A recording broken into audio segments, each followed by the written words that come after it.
Burlesque really gave me this whole platform that I didn't have. You know, I could make my own rules because there wasn't even really a burlesque scene when I started performing, so it was sort of like, I can do whatever I want up here. I'm going to set the rules. I'm going to decide.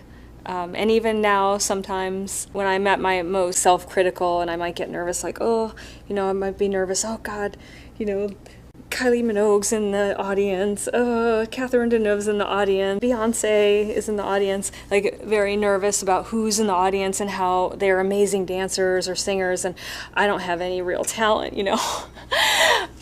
So those are like the things that I have to overcome, and then I've told myself, like, hey, this is burlesque. It's different. I set the rules, you know. Part of what makes me who I am and makes me good at what I do is my decade or so in working in strip clubs, first as a house dancer, then as a headlining performer at strip clubs, all the big mega clubs all over the United States.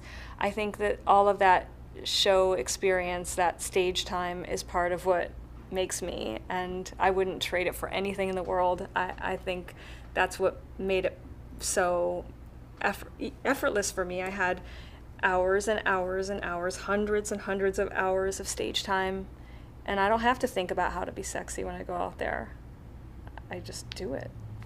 I mean, this idea of a band and deliberately coming off and taking off clothes to music in this way, especially set in time in the 1930s and 40s, this is no one can deny that this is a very American invention. You can definitely say that burlesque started here, you know, in certain places where it was, you know, Lydia Thompson and her dancing girls that showed their leg, but this idea of like the boom chicka boom with the walking down the runway and taking off your clothes in a very deliberate way, and, you know, to this kind of big band music is an American thing, and so that's something I'm very proud of.